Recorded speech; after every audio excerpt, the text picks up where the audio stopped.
In that moment, when the U.S. turns to India and says, you will stop buying oil from Russia right now, or we are going to tariff you at the 50% level as opposed to the 25% level. And then India, and one of the Indian envoys came and did an interview with me sitting right here. Interesting, man. Basically came back with a response, and this is what this gentleman told me as well. He said, I think what the United States is doing is unjust, irresponsible, and wrong, and we will not be told what to do in terms of who we can buy from and who we can't buy from. And in that moment, Professor, I thought to myself, the world just changed. Something just happened there that historians will write about where the world just changed. Do you think I'm right? Extrapolate Absolutely. that forward.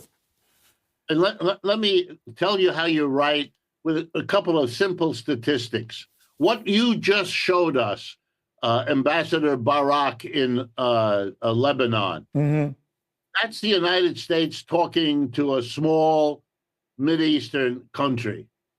That's not India. India is now, according to the United Nations, by population, the largest country on earth, having outgrown China, which used to have that position.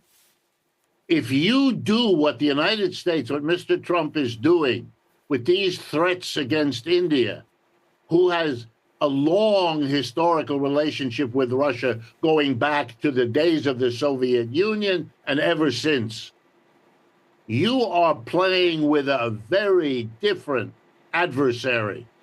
If you shut off the United States to India by big tariffs, India will have to find other places to sell its exports.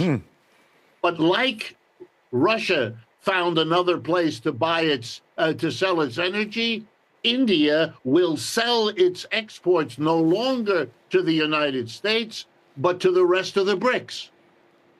And what you're doing is you're hothouse fashion developing the BRICS to be an ever larger, more integrated, and successful economic alternative to the West. We are watching, as you put it, a historic moment, but it will be, for those with some humor, it will be the spectacle of the United States acting like it's the world's tough guy, as what it actually does is shoot itself in the foot.